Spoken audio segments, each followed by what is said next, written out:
Hello, and welcome to another episode of Polish My Pitch podcast. And I am so happy to have here my friend Sandra Folk, who is I'm going to start the timer and she's going to introduce herself and do her elevator pitch. Go ahead. Okay, thanks, Chala. I'm Sandra Folk. I'm a business communication coach. I'm sure you are aware that in business, it can be really challenging to communicate with clarity and precision. So what I do is I work with highly trained, accomplished leaders and executives. I work both nationally and internationally in a variety of industries. These leaders need to be able to communicate with clarity and confidence so their employees understand what is expected of them and know how to take action. How do I do that? I support them and I provide them with the unique tools and tactics they need in order to be able to reach their goals and outcomes. So for me, that's really important. And what I'd love to do is I'd love the opportunity to learn more about what you do in your organization and set up a quick call with you. Thank you. All right. Okay, well done. Now, do I have your permission to polish your pitch? Absolutely. That's why I'm here. So there's a lot of good stuff in there that I usually like to have in an elevator pitch. Right. The thing that I liked was that you talk about problems, what their problems are and their pain. And then the thing that I liked was the call to action at the end, which, most elevator pitches leave that off. So, but the thing that I didn't like was that it was too generic for my taste. Okay, fair enough. And I think you're going to have a lot more effectiveness and people literally asking for your card when you're finished doing your elevator pitch rather than you having to ask them for an appointment. Okay. They're going to ask you. And the number one thing that we need to figure out, and this is something that people hire me for or they buy my courses for, is called a niche.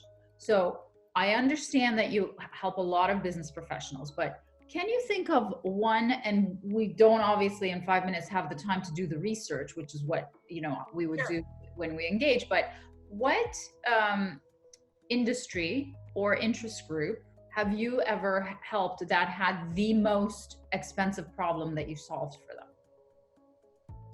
There's a number of them because I'm very flexible and I'm a quick learner. Good. It's just like dentists. Everybody has teeth. So I have worked when I said a variety of industries, it's finance, banking, engineering, commercial real estate, engineering. These are the big industries that and large business that manufacture and provide quality assurance. So these are the industries that I have worked in. Okay, so if you had $1, which one would you double your business in? If you had $1 million, which one would you double your business in? Probably in the one with large business where it's industries that produce product and there's quality assurance. Large companies. Manufacturers, right? You're talking about manufacturers? Manufacturing, but it's not just manufacturing. It's also doing working with product and developing materials also. So what industry is that? They do it. The one that I think of that comes to mind that I just finished working with is a company that they have so many different products. They're international. They're all over the world. They produce all kinds of things. And then they also have other products that they don't necessarily produce themselves, but they sell them. Is it a promotional product? No, it's not. It's not. It's not. We're going to say it's a manufacturer, right? Yeah, okay. Let's say it's manufacturing. It's a manufacturer. Okay. So what is the number one most expensive problem that you solve? You talked about difficulty in communication. So what is the consequence of the difficulty of communication that you solve?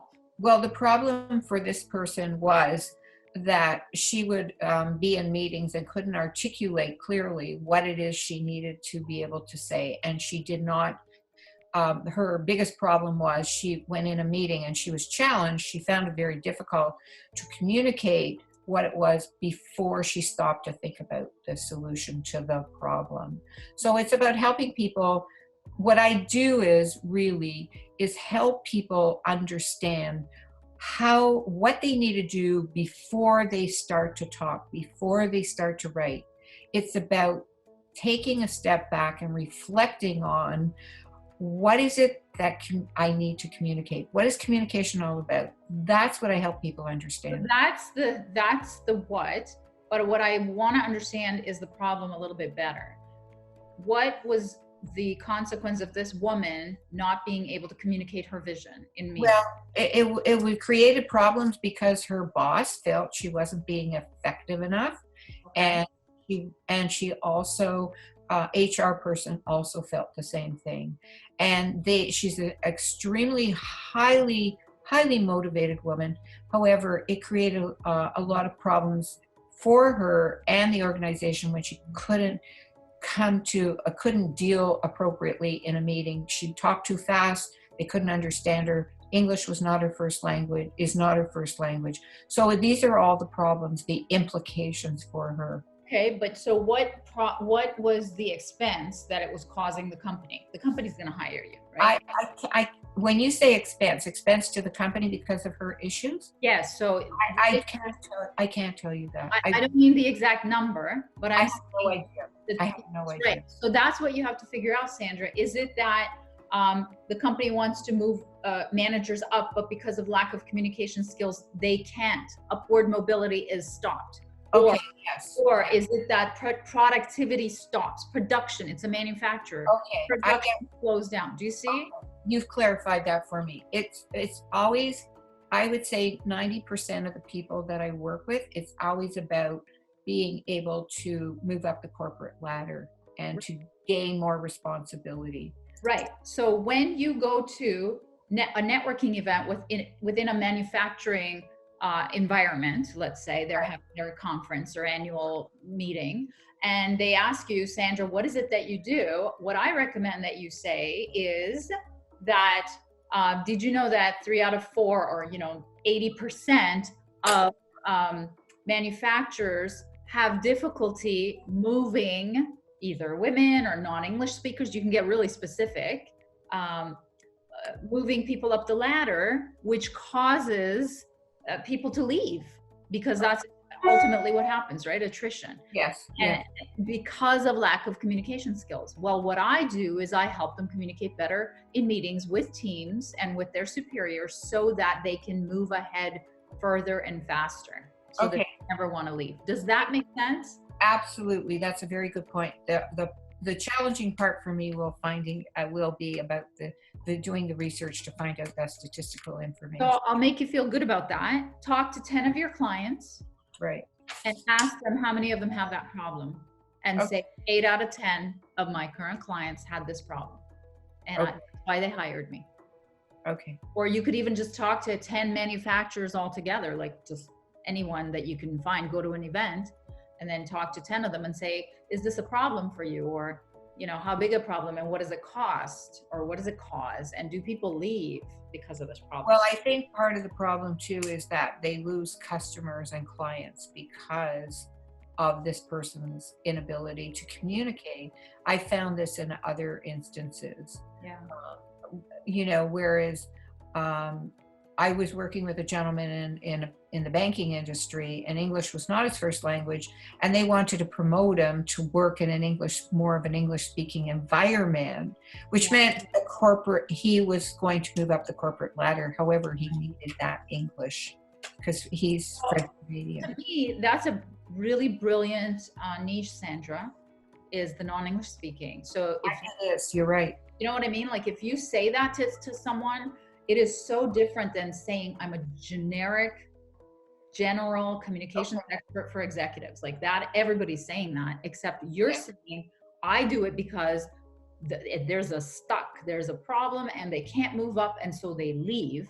And the reason why they can't move up is it's not their first language. There's a cultural barrier, and I help them resolve that by being able to communicate so much better. How's that?